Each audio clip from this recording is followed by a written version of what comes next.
Good evening, guys. We're live on Thursday. No, it's not Thursday night. It's usually Thursday night. It's Tuesday night.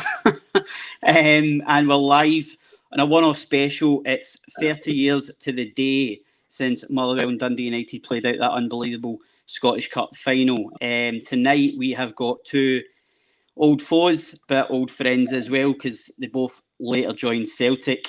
So we've got Darren Jackson and Tom Boyd live in the show, guys. Thanks very much for coming on. Pleasure. You're welcome. Yeah, so basically I want to thank our sponsors, Club Badge FC, the official licensed suppliers of the Scotland national team. So thanks to them for their support. As I say, we're live on, we're available to download on Spotify, Apple Podcasts now, as well as other good podcast apps. Just search Celtic FC Appreciation Show, click subscribe and click follow. Any questions or comments you have for the boys, just send them in the comments box. We're live on YouTube as well tonight. We want to know your memories of that famous cup campaign. And we are all over the socials as well, Celtic FC Appreciation. Keep liking the page, guys.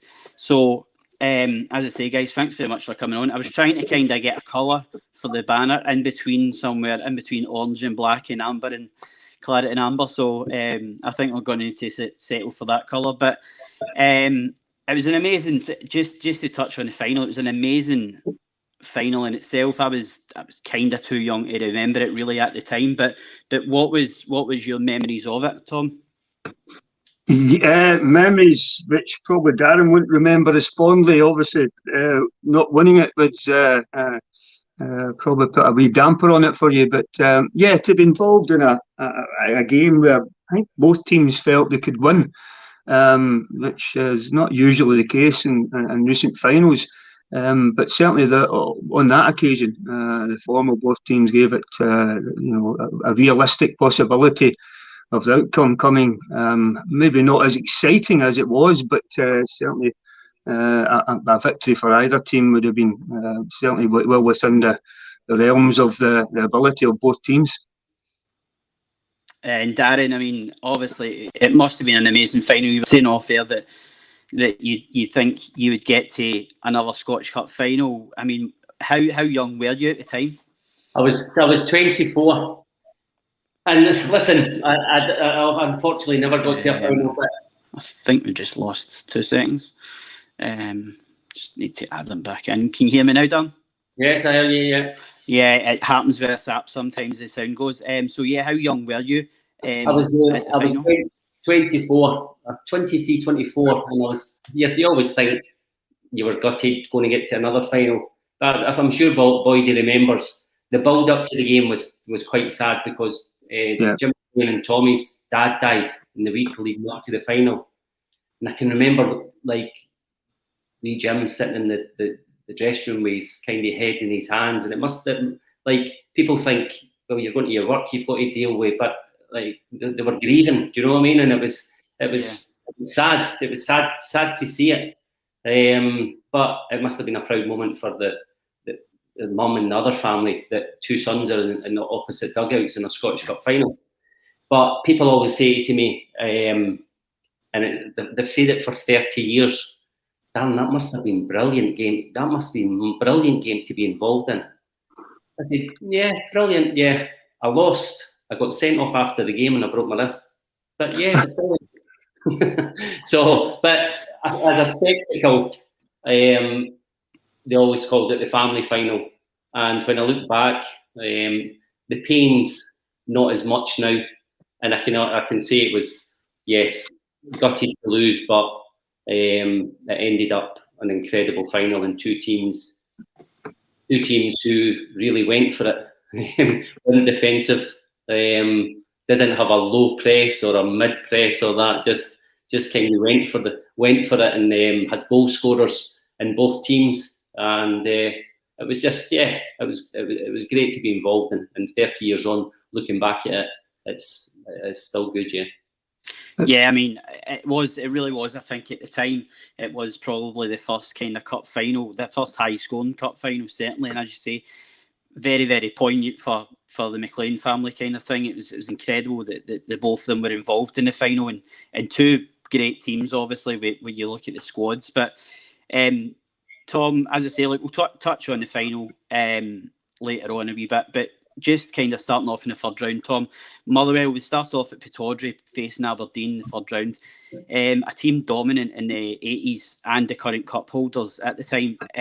Was that a daunting task to go there so early, or were you relishing the task?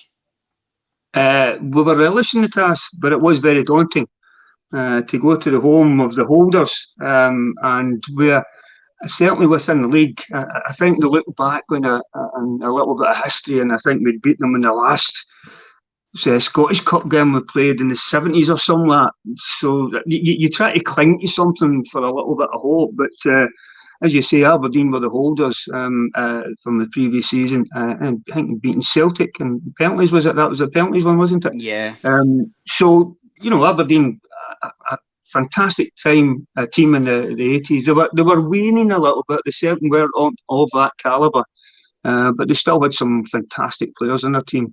And for us to go up there to perform at our best, which we had to do, and probably ride our luck a little bit in certain moments. I do recall quite a few opportunities missed by Aberdeen within the game. So, but we knew, as Darren says there was a guy who was very special throughout the whole of the tournament in terms of his impact when he came on off the bench. And you know, certainly was a great asset to have, and Stevie Kirk when he came in and scored with his first touch. So a very daunting place to go at the best of times, but certainly for ourselves in Motherwell, I can't recall when the last time was that we'd beat Aberdeen in Aberdeen. I don't think I'd ever done it. I might be wrong in saying that, but certainly we were getting closer. Now, whether that was because we were coming up or Aberdeen were coming down at the time, it was difficult to tell, but certainly hope it does get up the way. But to go there and, you know, not backs to the wall quite, but we had a couple of opportunities, a couple of early opportunities, but thankfully in the end, with Stevie Kirk's very first kick of the ball, he came on, defied the manager's orders, as folklore goes, where Stevie was very good in there, excellent there. He was very good in goals because he was our substitute goalkeeper when we only had two outfield players, I think, as on the bench. And Stevie was going, I was told, I believe, by Tommy McLean to get to the back post area, and somebody would have flighted it and hopefully get some from there. But I think he just fancied it and struck probably as sweet a strike as he probably ever had. Yeah, I mean, you mentioned Stevie Kirk, great players, Ian Ferguson, Ian Angus, but yeah. I mean, how was it playing alongside Davy Cooper? Well, Davy helped raise the profile in Motherwell at that time, you know, to be able to get a guy of the calibre. And I think, obviously, Tommy playing alongside Davy, I think certainly helped. And Davy being a local lad, well, just up the road at Hamilton, didn't have to travel too far. I think that certainly benefited us. But Davy was quality, you know, and I know a lot of people say that he was one-footed. He was better than that. And the difficulty with quality players that are as good as that with the 1 foot, it's still very difficult to try and stop them, whether with the wee jinx or their control. As Darren was 2-footed. I think you were, Darren, weren't you? Yeah, I was mad with both of them, Boydie. So, but he was fantastic with you know, he's used to the ball, he's weight the ball. That was the legs for Davies. Obviously, Davies would think probably about 35, 36 or something like that at the time. So that was the legs on the left hand side. We had Bobby Russell as well, who was a quality football player in the team, and amongst others in the team, young Phil O'Donnell breaking through. Maybe not quite at that stage, but certainly breaking through into the team. You know, he was. There was other players within the team that certainly gave us an optimism that we were certainly getting better. Yeah, I mean, in terms of obviously, as you say, like it just raises the profile, and to have so many great players in that team. But obviously, Darren, you had some great players in the Dundee United squad. I mean, you know, who did you love playing alongside? Listen, see at the time, and at the time that the squad was just unbelievable. I mean, even the reserve team, Jim had the boys playing the reserves, and obviously it's reserve team football, it's under 20s, which that's another debate, but the reserves just came in and just slotted in because they knew the way we were playing, and the reserve just, but listen, Malpass and Neri were just, I mean, total legends. I mean, Boydie, you'd have played in Scotland. I mean, well, I took over for Morris sort of the Scotland national team as he was sort of coming to an end of his career as a left back, and managed to get a game in 1992 in the Euros. We'd lost our first two league games, and I got my debut in the Euros in 1992 in Sweden, and we won 3-0 against Russia, CIS as it was at the time. But listen, Morris was somebody who you could put your mortgage on of being having a great game. He was so dependable. Maybe never quite outstanding, but his organisation, along with David Neri, I know we were talking about Topol, but David was far better than that. He was, and I think more as a central role. I think he played more on the right side than that when he scored that goal against Brazil. But we Hegarty. I mean, Boydie, I look at like Morris, like a Dennis Irwin. There were 8s and 9s every week. They were an 8 or a 9 every week. Do you know what I mean? That's the way he played, and I think Morris and Sash and even Hegarty. I mean, when you think what Dundee United had, and I'm going away from the final, but the back four was Gough, Hegarty, Neri, and Malpass. It's a quality defence. How much would that be worth nowadays? You know what I mean? Morris was just. Listen, Davy Bowman, Jim McInally, and I don't want to go in and start mentioning names because you forget people and mention them. So I don't. But Dundee United, Jim just. I think he had an eye for a player, and the way he coached us and the way you were drilled and the way we played and all that. And yes, he was a very, very hard taskmaster. It's quite remarkable the amount of players that came through the ranks from Dundee United in terms of play first team football, and the quality of the players that came through was absolutely outstanding. And obviously there's quite a few there. You're talking about Neri and Malpass, and with longevity at the club as well. And obviously must have respected the manager. For what to be able to say that length of time as well. I don't think we're getting out of there. That was in the days before the Bosman transfer, wasn't it? Like Paul Sturrock was one of the best players I ever played with. Retired at 32. I mean, you talk about strikers playing up front and linking the play and taking it in, and Luggy just had everything. And people don't. People probably don't appreciate how good Paul Sturrock was.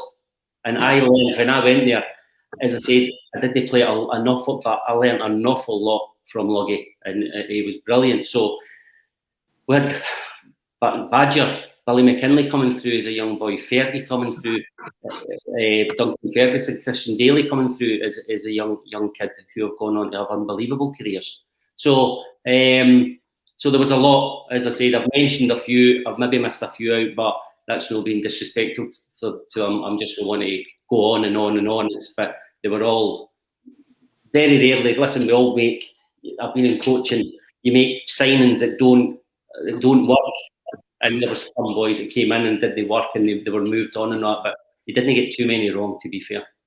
Yeah, I mean, obviously, like both of these during this cup run had to endure some replays, kind of thing. And Darren, obviously, you were first up when Dundee United played East Fife. In terms of their league position, in terms of where they were, obviously in the league, was there a sense of not what to say, kind of take your foot off the gas, but in terms of did you underestimate them? Maybe that's one thing you couldn't under Jim McLean. Mm-hmm. Couldn't get the foot off the gas. We just didn't play well. They were in our faces. Debut wasn't great. Pitch probably wasn't great. Everything was probably in their favour, but we were poor. And I can actually remember we scored the equaliser just in injury time, didn't we? Yeah. And that we're sitting in the dressing room, and someone said, "We'll go to the final now." Yeah, just we're so lucky to still be in this cup. At sometimes that's fate, and that actually takes you to the final. And it's okay to say it now, but someone actually did say it in the dressing room. But then we go on to the replay, and you're thinking, we're going to Tannadice. Tuesday, I think it was a Tuesday night, under the lights, brilliant. And then again, we just couldn't get going. And it took, obviously, Big Fergie scored injury time to take us through. So we were very, very lucky to get through both games. I mean, even the second game, we were very lucky to get through. So, but that's what happens in the Cup. Yeah, I mean, as you say, like it's moments like that, even when you're going through a league campaign, I suppose, where and you guys must have felt it when you both played for Celtic in that important season. You must have felt that there was certain games that you might have won late on that you thought, you know, that could be the league winner. Do you know what I mean? So as you say, it happens in the Cup as well. I think it was Paddy Conley that scored the equaliser in the first in the first game. As I say, thankfully, a more comfy fourth round in terms of performance for you. You dispatched Airdrie, Darren. I'm not sure if you're aware of this, but United had beaten Airdrie in the last 3 cup meetings, and every time that he's beat them, you went on to play in the final. Was that right? So in terms of you saying, you know, having a feeling that you're going to go to the final, do you know what I mean? It's weird stats like that just work in your favour sometimes. You know. Was obviously it wasn't in your mind at the time. That's what my question was going to be. Sorry, I didn't know until you told me that. But listen, see, at the time when you turn on Sky nowadays, if somebody has a pass, it's their stats, how many complete passes and all that. So it's all stats now, and people buy players on stats and everything and all that. I used to say my eyes on my stats. I can tell if he's a good player or not, boy, do you? Listen, that's the first impression that you get, and you can tell what you can pass, or you know can pass, or you can keep the ball in as a forward, hold it up. It's easy to do that, but as you say, that you know the amount of technology that you've got now to help you, but realistically, your eyes are your best weapon in terms of that's the wrong thing. Your best judge by looking and trying to find and similarly, you know, looking back at that first game against Aberdeen, and I was asked to talk about the Gonton prospect, and I says, well, and I think I've been quoted as saying that if you're going to win it, you've got to come to places like this to get to the final. Not thinking that we possibly sort of had a wee chance, but you know, certainly by far the massive underdogs in the game. But it turns out that it was fate way back then. Yeah, and go back to the Airdrie one. I think everybody, and Boyd will admit, you could never take the foot off against Airdrie, because I played against the crazy gang in Wimbledon, and I played that game. Vinnie Jones did Gaza and all that. I played in that game, and it's kind of like playing, and not being disrespectful. They were in your face. They were fighting for everything. It was Airdrie were very, very hard to play against. So you knew that you couldn't take your foot off the gas there, and you knew. If you get out with if you win 1-0, you're over the moon. You're delighted. You get that game over with, and you're through to the next round. For teams at the top of the league, at Celtic, it's been an amazing achievement for them, winning 4 Scottish Cups in a row, because that's harder. With the size of squad and the quality of squad they've got, it's harder to win a cup game, as Darren said, and we're talking about teams, and we're going to talk about my run further on as we go on. You go into these teams, and it's their cup final, the team, the opposition you're playing against. It's not for you, so to speak, when, as Darren's playing in East Fife there, Airdrie, Dundee United would have still been favourites probably for most of the games they played within that. And so you'll get that tag as well to keep on. So yeah, without any question, it's, you know, to win games in the cup competition when it's, if you have a bad day, you're out. And lucky enough for Darren at that time, they got to the final, but had a bad day against East Fife, and he could have been one of the worst if he couldn't get that late goal. Yeah, that's it. I mean, as you say, like, you know, it's tough going to these wee places. It's all very well, you know, going to the bigger teams, you know, like the likes of Celtic, going to Ibrox maybe this season and that. But you know, it's probably more tough when you go to Arbroath on a cold Sunday afternoon or a cold Sunday night, do you know what I mean? And it's January and the wind's blowing everywhere, do you know what I mean? So Just in terms of Motherwell, Tom, a high scoring affair in the next round for yourselves. Falkirk, Davy Cooper set up, I think it was Nick Cusack. Did you start to believe in yourselves after beating Aberdeen then? Did you start to get a wee buzz about the Cup campaign? Well, I think there was certainly notice taken. I think from Motherwell beating Aberdeen, the holders in their own patch, and to say that we were a decent side. I think we finished about mid-table or something like in that season. We had our days where we'd all click as most would do, and we had our games where we were disappointing. But this, other than the cup final, that was the best game in terms of openness, because Falkirk really fancied themselves.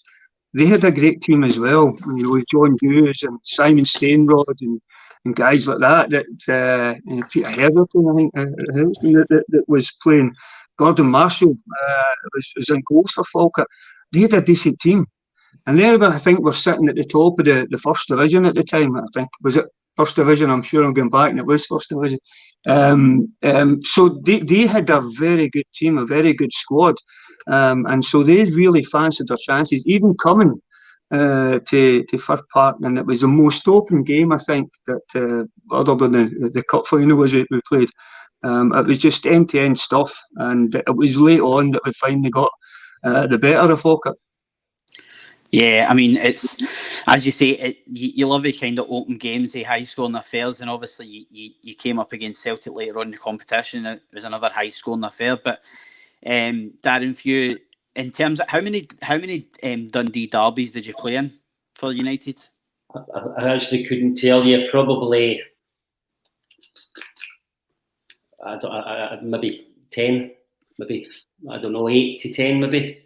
Yeah, I mean, I think it was the first time the game at Tannadice had been covered on TV, but especially by Sky, and the Sky cameras were there. Obviously, we had turned on the style and entertainment, and you came on. I think you came on. You scored anyway that day. So, in terms of the first goal against Dundee, it must have been special for yourself. Well, it was. I actually watched it because I knew we were coming on this. So I was looking back on, and I didn't realise that it was that goal. I didn't realise it was that game that I scored that goal. So I can mind Billy Dodds scored first, and Doddsy had scored 17 goals, and the commentator, I think it was Jock Brown, and commentator, and it was Andy Gray, commentating and saying, "Oh, this boys," and then Ray McKinnon, who scored, I talk about forgetting people. McKinnon was just an absolute wonder. A wonderful player, both-footed, incredible, and young Paddy. And Paddy was young then, Paddy Connolly. But then Ramey scored a good goal, a long throw, and Big Duncan flicked on, and Ramey scored. And then Dundee put the ball up the pitch, and someone just booted it down the pitch, and it was a race with Mark Cabe, and I think he must have had 5 yards on me. Now, I don't think I was that quick. I just think Mark Cabe was quite slow. I'm not going to don't put yourself down, Darren. I'm not going to give myself a pat on the back, but I did well. He tried to play it back to the keeper where he should have probably put out in play, and I managed to nick it. The keeper came diving out, I chipped it over him, and I put it in the net. So I didn't realise, and then Big Fergie scored. So yeah, listen, I've managed to play in the 3 derbies: the Edinburgh, Glasgow, and Dundee, and the Celtic Rangers one's obviously, I think, it's one of the biggest in the world. Yeah. But to the Dundee people, the Dundee derby is the biggest in the world, and to the Edinburgh people, the Hearts and Hibs derby is the biggest in the world. Doesn't matter how many's there, that's their club. So it was a brilliant atmosphere that night, and yeah, thankfully we came out on top. Yeah, well, you get a sense. I think you get a sense when you're at grounds like Tannadice. You get a sense because you're so close to the pitch, you get a sense of what it's like for players as well. In terms of, you talk about Big Duncan Ferguson. I mean, I think I'm not sure. I'm trying to count up what age he was, but he must have been pretty young when he was at United.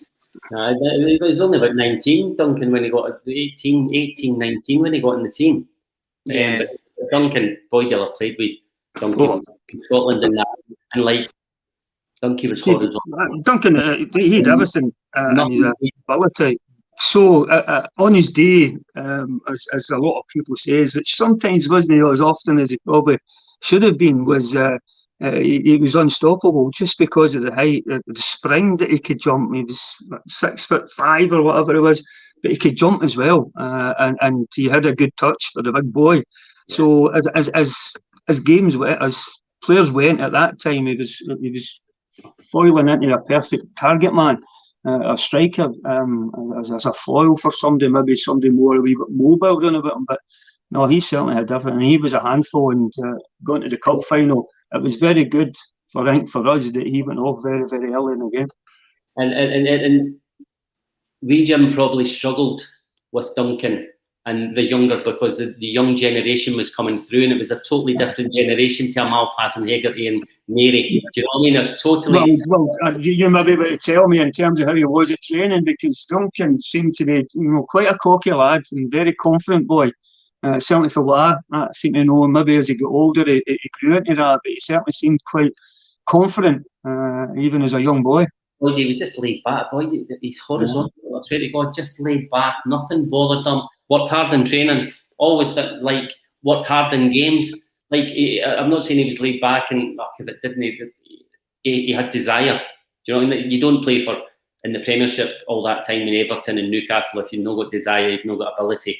So, and you're right. And on games, he was just unplayable. But Jim McLean found it hard because he was just used to lambasting anyone after a game and all that. And Big Fergie just okay. No comeback, no answer to it. Just got himself upset and didn't get him too bothered about it and all that. And but you could see he was going to go far because he had talent. There's no doubt about it. Yeah, I would have loved him to have got the Everton job full time, just because he looks comical sometimes in the touchline. When he was putting on the subs himself, and he picks up the numbers board and all the rest of it. He's no. I think one of the commentators has said if Duncan Ferguson wants to put the subs on, then he puts the subs on. Nobody's going to tell him otherwise. So he has got that reputation for a hard man. I was always wondering if he was that kind of hard man when he was younger at Dundee United kind of thing. Well, obviously, don't try and break into his house because you would find out if he was a hard man or not. Yeah, he could handle himself, huh? I don't think that boy will do it again. I just want to say, any questions, guys? I know there's a lot of questions coming in. They're all kind of Celtic related. We will get to the Celtic questions. Obviously, we all know Darren and Tom obviously played for Celtic, but any question you've got about the kind of cup run time for when they played for Motherwell and Dundee United in the cup run. So in terms of semi-final time, guys, what is the feeling? Slow down there a wee bit there, guys. Can you just go back to the quarter-final time? Sorry, I beg your pardon. I've missed one. I'm not saying something significant happened there, but there's a wee story we told there. No, do you know what? I've actually missed it. I've got my notes written the wrong way, kind of thing. But sorry, sweat on there for a minute. I'm not going to score the goal, but God's sake, when he got bypass it there. Well, that's what I was going to ask you, Tom. In terms of you've obviously got your goal as well. I mean, how was it for you in terms of scoring in the Scottish Cup? Was it something you always kind of dreamed of? I didn't dream of scoring goals. I was a defender and rarely scored goals, as my record would prove at Celtic 2 in 11 years. And Darren would say that. I was used to setting Darren up, shall I say? That's me. And because I had either boy, so didn't worry about it. I'll need to see if I can get a video of that one. But because I had pace, I was usually at the back and coming up for set pieces and all that kind of thing. So I wasn't afforded the opportunities to get on the score sheet. So that's my defence anyway. I know, but I think just to butt in there, they talk about the modern day left fullbacks that they play high up the pitch and they get forward and get crosses in. And I'm not just saying this because we're on. Boydie did that when we played in the 90s. But Boydie was a defender who went from the defence up. They play high up the pitch. They weren't high fullbacks. So I've never. And again, I'm not bumming them up, but I've never seen anybody with an engine like Boydie, because it was from fullback to winger, back, from fullback to winger, back. Do you know what I mean? So it wasn't from halfway line, get forward, get back. So, and I'm glad you say it. Sorry, because Chris McCart would have had exceptions when David Cooper was playing. He says I kept coming on. But that was when I was a wee bit younger, and obviously the game changed, and you thought probably Scotland and all that. It was wing backs as well, wasn't it, for a wee spell where you were thinking. But my focus, I was a defender first and foremost, rather than being an auxiliary forward as most fullbacks are nowadays.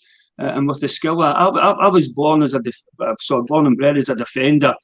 With the responsibility of a defender, more a central defender. I was a sweeper, and so that's where I think my attitude of maybe not getting forward into more attack-minded positions and staying in the wider areas was probably where that was born and bred. So, can you remember this? Can you remember? Sorry? Can you remember my debut for Scotland was in Russia away, and you were playing against Celtic, and you should have scored a hat-trick in the first half? Aye, and it was only because that ball was an absolute rocket that I couldn't hit it, and I couldn't kick it as well. I should have. That's right. I was playing against Kanchelskis, who was obviously very quick as well. But we didn't. Should have scored 3. I'll put my hand up with that one. Right, so talk about the goal you scored now. Yes, well, that's the big build-up now, isn't it? You know, we played. You're talking about, did we underestimate somebody coming back on the back of the Falkirk game where we beat Falkirk, who were sitting top of that league. Morton were I think a mid-table team, and but they had a couple of decent players. David McCabe, who used to play, was very, very quick. John Gagan, who'd left Motherwell just the season before, a big Motherwell supporter, and he'd left to go to Morton. And the game at Fir Park was rotten, absolutely minging. There was nothing in it. Whether we thought we'd just turn up and beat Morton because Falkirk were in a better position, a better team. But even the replay, we struggled in at Greenock in the replay. I knew it was going to be my last season, but the story of that one was that Brian Clough was in the stands watching me at the time, so I didn't do myself any harm by scoring a goal, which I didn't know too much. I'm sorry, is this going out live? I knew everything I was doing. Right, I was. If you look back, it was. I know exactly what you're going to say. Centre back that was going to cleared it, not to play the Rangers, which you came in, and he just belted it and cleared it. I think it was across the David Cooper somewhere, and I was just followed into a more central area, and I just stuck my head like that. I'm not into the net, so. I'm sure I deliberately done it, but I think I was just trying to get my head out of the way, and I went in. So, but I went to obviously penalties, and then into the we won, I think 5-4 in penalties. I mean, right place, right time, right place, Tom. Yeah. Darren was like that quite a few times, didn't he? That's he made a living out of that. In terms of you talking about penalties, I'm just kind of reading through names, that took penalties. Ian Ferguson, Rowan Alexander. I think, was he the Gretna manager? Did he want to manage Gretna? As you say, Stevie Kirk, great player. Bobby Russell. As I say, there was one boy that missed. I think it was Pickering or something that missed it. He skied it over the bar. The rest of the penalties were fantastic. Great penalties, either very accurate or very powerful. That the goalkeepers had no chance, but he. I think just try to, as you would do, and I'll probably have done, stick your laces behind it and he skied it over, So, but the reward, and I think possibly on the replay, we knew that the reward was a game against Celtic. Celtic had won their game, and so there was very high stakes for both teams there that you were getting a semi-final at Hampden against Celtic. Yeah, in terms of penalties, I'm just kind of curious to know, because I'm a massive football fan, and I love when it goes to penalties, especially when it goes to penalties in the playoffs. I know Darren will probably not agree with me because his side have 1 foot in the final, the playoffs. But in terms of just, what is the kind of general build-up? Is there a host of players that are confident about taking penalties when the time comes, or is there players kind of back off a wee bit? You generally get a wee rule, in training where you do occasionally. I know it's not the same competitive element in a game, but you just try a few things from time to time. And certainly we had quite a few players who were very confident, and other ones that took penalties, Scotland and Neil and David Cooper, Ian Ferguson. These guys were certainly very good at Stevie Kirkwood, striking the ball, and very confident players. So you want guys that are confident and to go up there and take them. And listen, at times, as you say, so the boy that missed it, I think it was, and he just hit it too hard. It can happen. I'm sure Darren's taken a couple of penalties in your time. I was just going to say, I took quite a few penalties in my career, and then was involved in penalty shootouts. I'm talking about playoffs. I went to the playoffs with Hibs against Airdrie, and I scored 2 penalties in the game. But in a penalty shootout, you can practice them, and yes, it's on the day. Yeah. You can't practice the walk from the halfway line to the penalty spot. Is that when the nerves hit? That's the nerves. Yeah. Because once you've got the ball, you're in control. And obviously, but it's the walking up, and normally goalkeepers are up trying to wind you up and all that. But it's the walk from the halfway line to the penalty spot that you can't practice. Well, I've done that, and I don't know. I took my first, only competitive penalty I think for Motherwell I took was in the semi-final against Celtic in the League Cup at Hampden against Big Packy, and I scored. But like Darren says, that as you're walking up, you're thinking so many things that get through your head. You try to get these out, place the ball, make sure you hit the target. That's what I was thinking. That's what I was doing.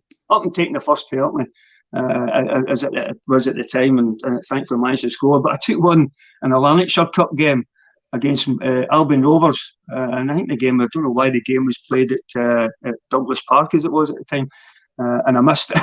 I think the manager, Tommy, gave me dog's abuse after the end of the game. I think we just went through, but he gave me dog's abuse. So maybe that just put me off taking penalties thereafter.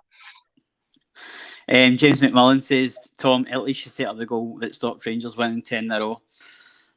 Yes, that was. We finished talking about the cup final run as it is now back on the Celtic. No. The last one, didn't it? Did you beat Celtic in the semi-final? Must have missed that. I know. Well, after a replay as well, wasn't it? That on those games.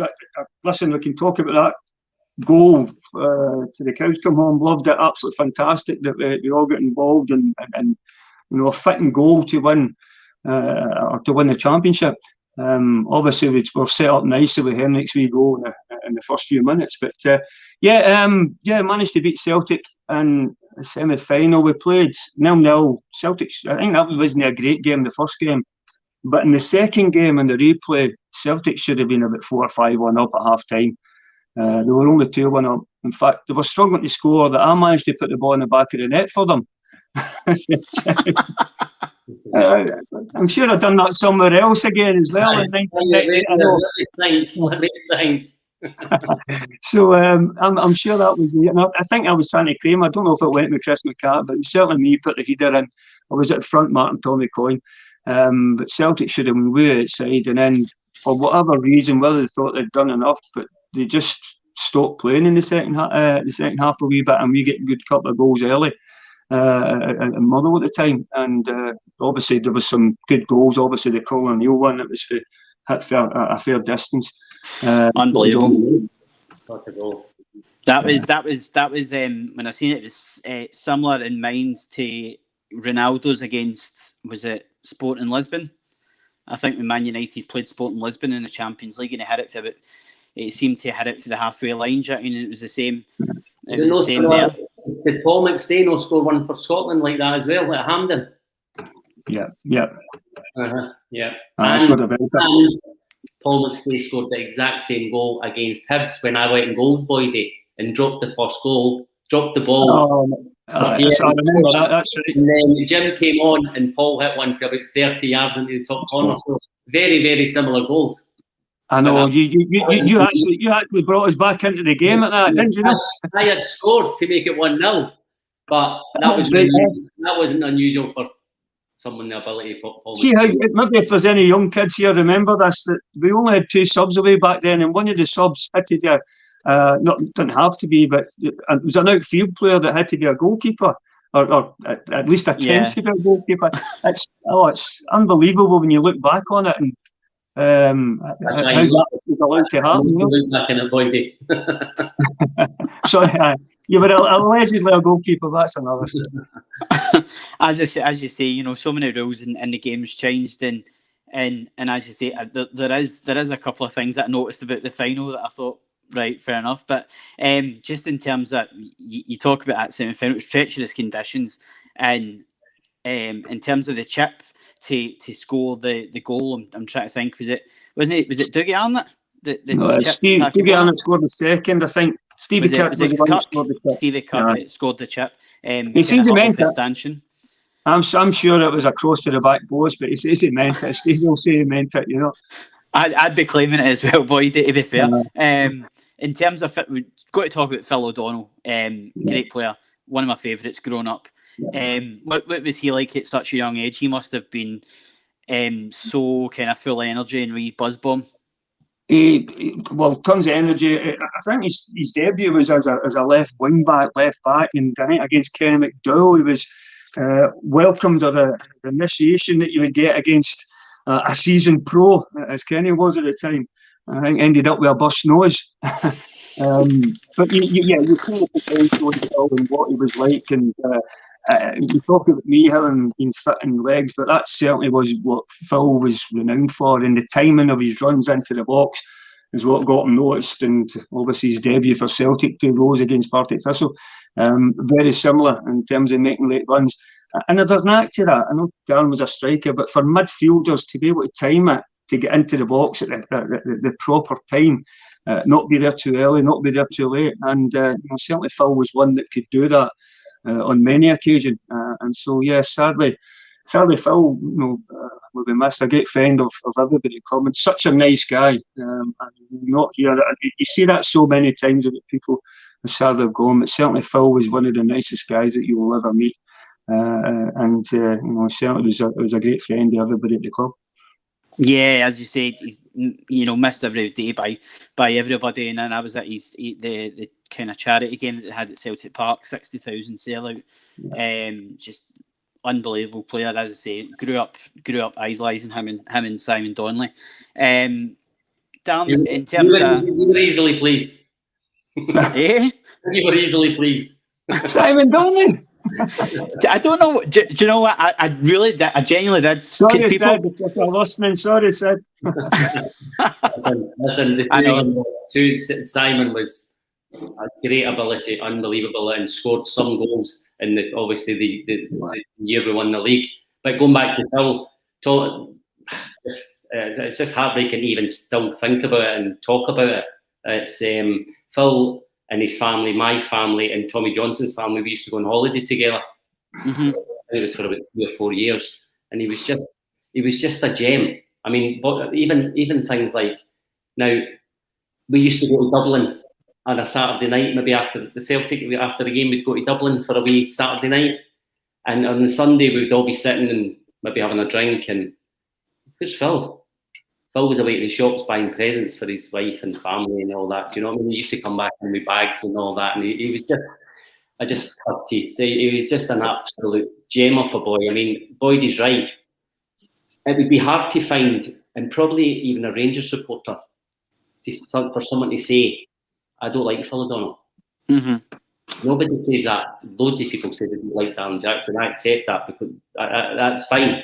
But Phil was just a boy who, and listen, he'd get stuck in. It wasn't he was a nice, I'll not tackle anybody or that. He got stuck in, and but he was just a gem. He was just, I think they threw away the mould when Phil was born. Do you know what I mean? He was just an absolute gem, a boy.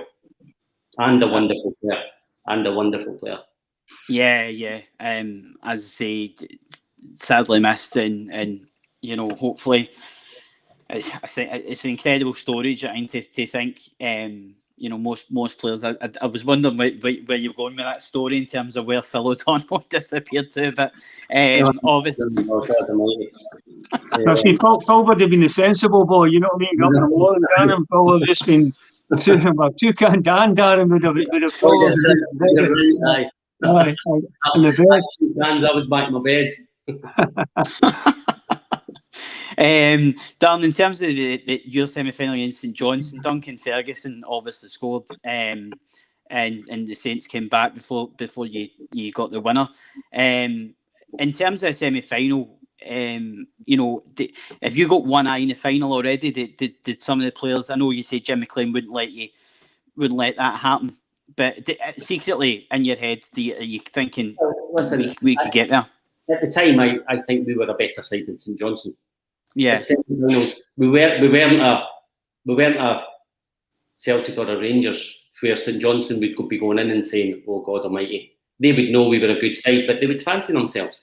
You know, what I mean? They'd be up for it and thinking, "Yeah, we've got a chance." And Big Clarkey got us off to a good start, great strike. Which, again, talking about people striking the ball, there wasn't many much better than Clarkey when he caught them. And then Harry Curran, who was actually at Dundee United, who was a boy. See, boy, you're talking about people scoring from midfield. Harry had a great knack of scoring from midfield, Harry Curran, and he got them back into it. And then it was a great finish from Duncan. You're just absolutely buzzing. I mean, it's my first one and my last one, but you're just buzzing. You're going to a Scottish Cup final.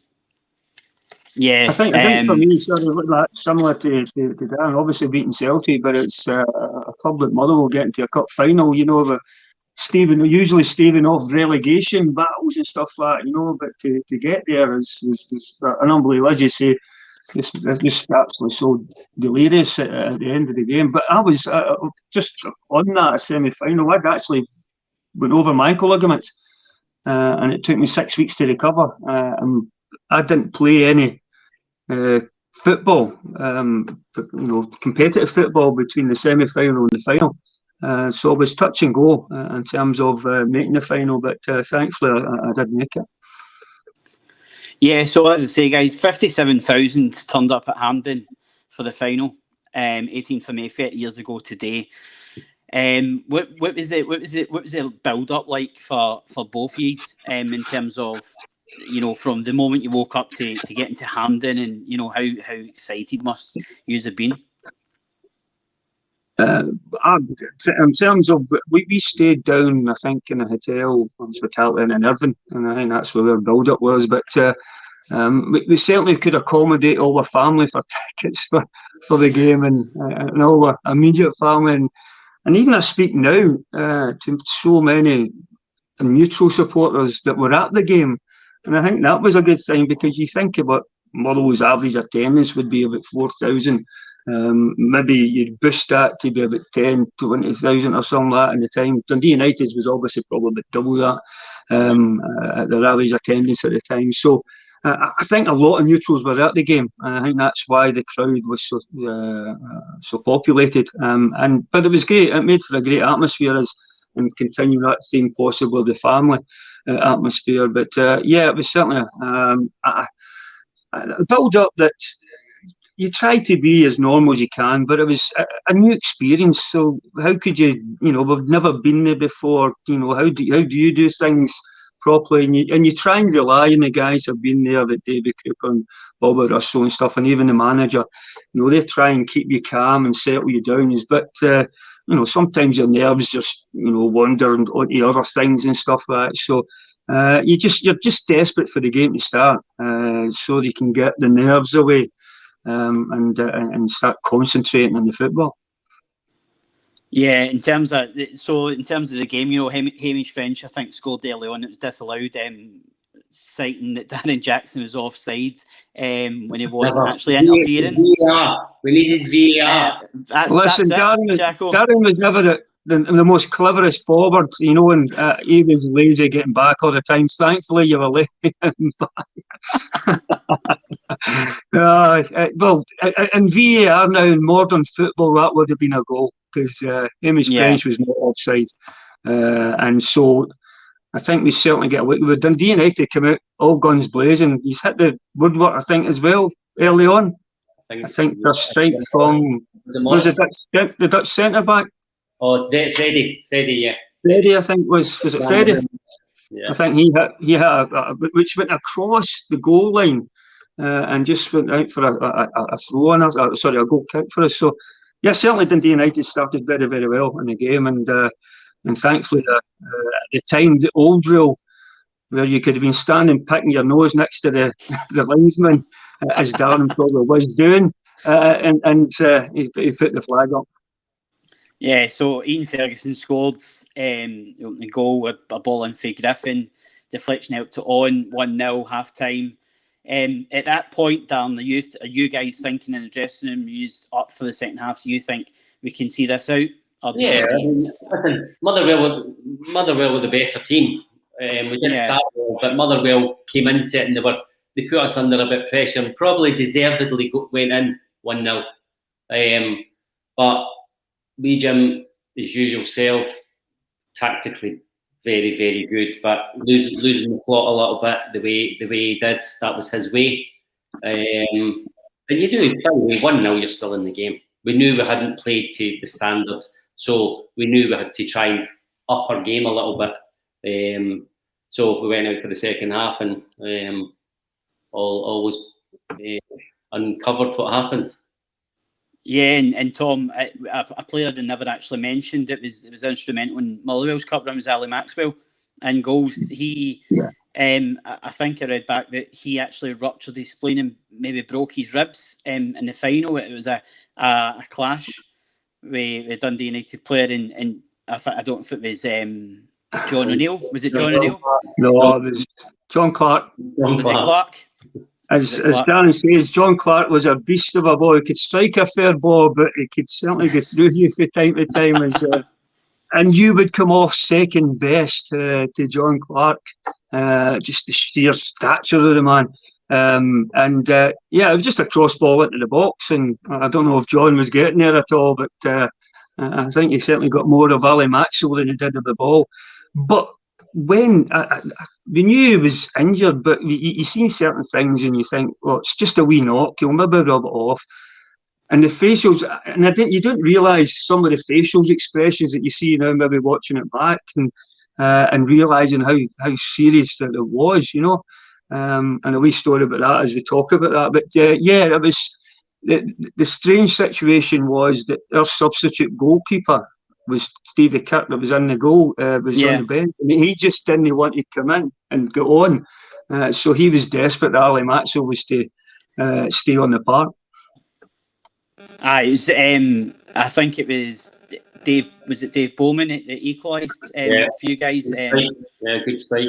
A 25-yarder, I think, 30 yards past Maxwell. Do you think, in terms of, obviously Maxwell played on when I don't think anybody would have expected him to, obviously nowadays a keeper would have came off, but do you think it had an effect on the rest of the game in terms of it being a high-scoring game?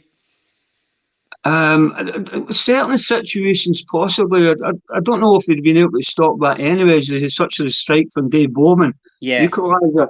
But then we went on, and obviously he still produced some decent saves, and you've seen latterly he produced outstanding saves.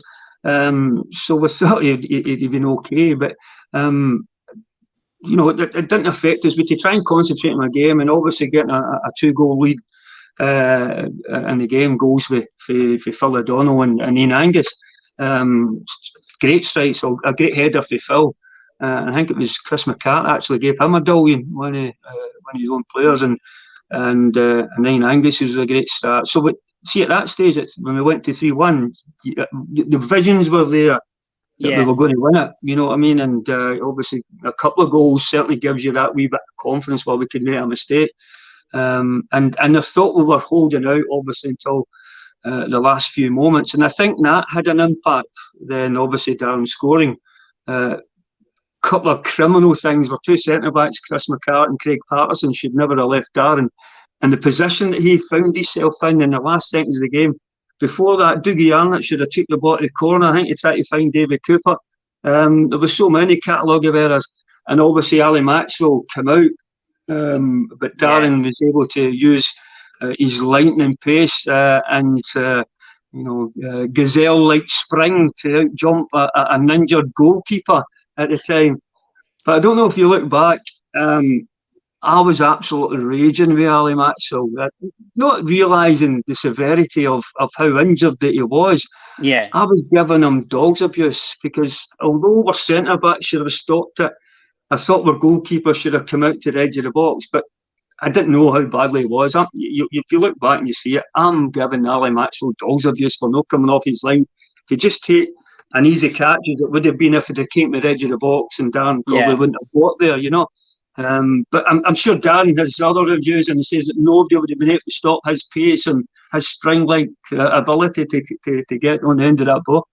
Well, that's what I was just going to say, Jacko, because obviously 3-1 down, you know, it shows testament that you came back, and obviously the last minute of the game, I think it was, you know, and you put your head in where most players probably wouldn't have, and you managed to get the reward. I mean, did you just see the goal? Did you just see the?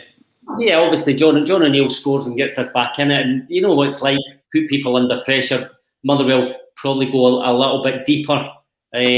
Panic a little bit, never been in that situation. We've nothing really to lose. And Alan Main always was a great kicker of the ball. He could launch it, couldn't he? He could launch it. Absolutely. I mean, incredible kicker of the ball. And listen, you never know it's going to go there, but I know he's going to give it. And I got the wrong side of the two centre halves. And I wasn't thinking at the time, I'm going to go this because the goalkeeper's injured. When you actually watch it, I'm just watching the ball all the time. I've never even had an eye on the goalkeeper. If the goalkeeper could have clattered me like he got clattered, I was getting clattered. You would probably expect that as you're running through. I know you're running through and you've got your eye on the ball, but you'd have probably thought, when's the goalkeeper going to come out, take this, or hit me one? You know it's the last minute, and you're not saying, I'm going to be big and brave. Just like any footballer would do, you go for it. And thankfully, I headed it, and we got the goal and a couple of stupid celebrations and all that. But you think, right, we've been poor. We've got ourselves back in it now. Definitely got ourselves back in it. So, and then we're in the extra time. Yeah, and I just want to point out in extra time, I'm of a certain age where I don't remember the magic sponge and I don't remember the oranges at half time. I certainly don't remember cups of tea being brought out in China cups. That was an incredible sight to see. I was watching it on Friday night on BBC Scotland, and I could not believe when I seen you drinking tea for China cups. I think that should be integrated in every cup final. Do you know what I mean? Well, it certainly worked for us, didn't it?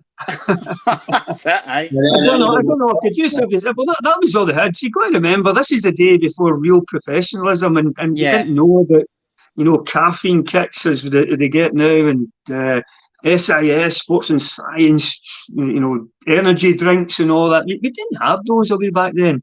It was there you go, half time. If it was coffee, cup of tea for you, or a juice, oranges, as it was, way back to your school days when it was an orange at half time.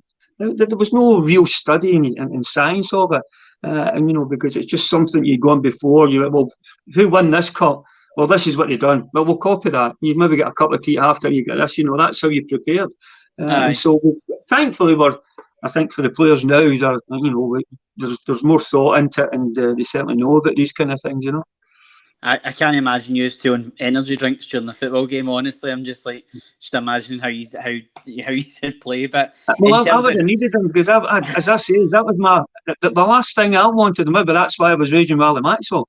That was my first game for 6 weeks, and so I did not want the game to go extra time. I was taking cramp left, right, and centre at stages, and I was looking to the sidelines, and that was the interesting thing about the cup final. A lot of people know this. Colin O'Neill was our other substitute. Colin O'Neill was not fit for the final. Right? I think the manager, we had 2 substitutes and Stevie Kirk was one. Colin O'Neill was put on there as a thank you for Tommy McLean to reward him for his efforts for the games. Colin had a bad knees injuries, but he was on. So I'm shouting to the sidelines, I'm taking cramp, and it's the only time that a manager blanks a player. Usually you get players blanking managers when he's shouting at you or something like that, and I'm shouting, cramp and all that. That's really bad. And Tommy's just turned away as though he's talking to Tom for a second, just ignoring me. So that was interesting at that time. Aye, as I say, Steve, you go to extra time and both teams had to put in another shift. It was only 4 minutes old when Stevie Kirk headed past Alan Main, was it?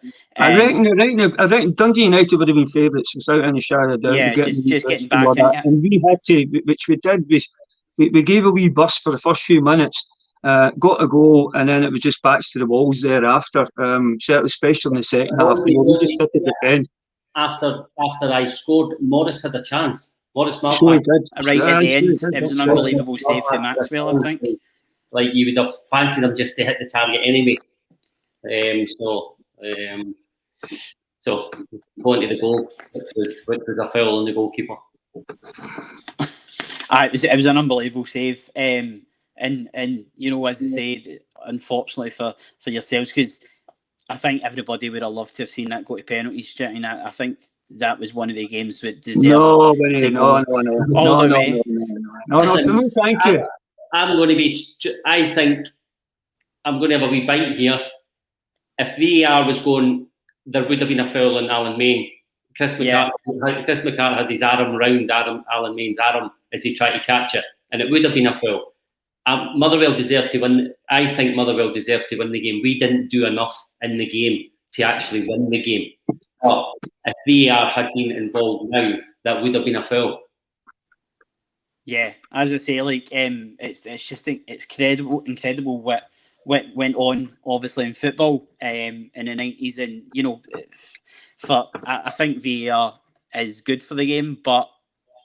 Listen, we saw a goal. VAR is good for the game. As long as it's used correctly. The problem is the interpretation. Yeah. VAR was supposed to be brought in for glaring errors that were missed by a referee or an offside, for players standing. Not for millimetres. That is not a glaring error. And that's where they need to draw the line. And I know it's very difficult. Well, if you're 1 millimetre in front, then you're offside. And they need to change something somewhere. I think it should be. There has to be daylight. Yeah, something. But then that can get down to a millimetre as well. You know what I mean? The thing is, if there's a millimetre of daylight, it's daylight. Do you know what I mean? Like you're balls in the game, and you want entertainment. You want goals. Yeah. That's what you want goals. Yeah. So it should be down. And I know. There's as a defender, there's massive abilities in defending. I mean, there's obviously been brilliant defenders. There is brilliant defenders. People working it. There's brilliant defending, but we want goals in the game. So I think it should be daylight. Yeah, you wouldn't have Arsenal winning all the games with the back four coming out with their hands up. If there was to be, you know what I mean? I know way back all those years ago. So. And if only VAR was in Scottish football, then you know we wouldn't have had so many decisions going against us. Again, it would depend on who's interpreting it. That's it. A few Celtic questions to finish off with, guys. Just after I'm moaning about the goal, I don't know if you've got it down, but you know Jim McInally, Davy Bowman, myself, and I think it was Freddie. Was sent off after the game. The four of us were sent off after the game. I wasn't aware of that, Darren, to be honest. Darren, would that be bad language? We just went, by the another thing, I'm sure the sponsors, I don't know who the sponsors were, but the club was always fined if a player was sent off from the sponsors, and I think it was £2,000 a man, and so it was $8,000. We, Jim, went mental. Absolutely berserk. We've lost the final in the club speech. so that didn't help the situation. That's incredible. What was it you get sent off for? Was it just Jim McInally to the referee? And condolences to David Simon and his family. I know he passed away and all that long ago and all that. But Jim McInally threw his boot at David Simon. Yeah. Yeah. And we just told him that in a kindly way that we thought he made the wrong decision. I can't believe that was a red card back then, throwing your boot at a referee. Have you got the bleeping machine here, guys, just so we can Darren can reproduce what he was saying? It's so good to kind of go through all these memories and you know, as I say, I was delighted that I managed to get you on as I say, a brass neck it with people on this show to get them on. I go into social media and I go to Twitter and I just text and message everybody that I can. But in terms of, like, obviously you both had spells with Celtic. In terms of obviously who's coming in as the next manager, whether it's Eddie Howe or not, do you think that Eddie Howe is going to be a done deal sooner rather than later? Who knows? There seems to be a little bit. Well, hopefully, I think most people, most supporters, I think, would like to see that happening in terms of what he can do as a football coach, and I think that's what most supporters, I think, talking to them, feel that they need as somebody to come in to the club. But we don't know. That's where we are at this moment. And there's been nothing said to the stock exchange. There's been nothing said to MD in confirmation. So it's just a case of fingers crossed and wait and see. I'm like everybody here. I just wait to see somebody puts it on Twitter, or somebody can say, or the football club put it on Twitter, and that's when I'll find out for definite, because I don't have any insight to it. But I think quite a few people want somebody along those lines that could possibly good as decent at coaching. I think that's the channel that they're wanting to go down.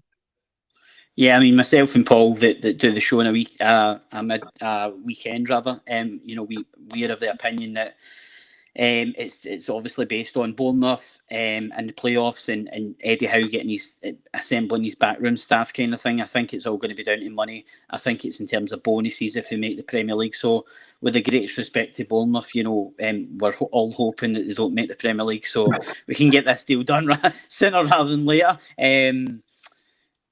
In terms of James Devine says, DJ and Tommy Boyd question, do you know what Lennon said to McCoist that night at Celtic Park?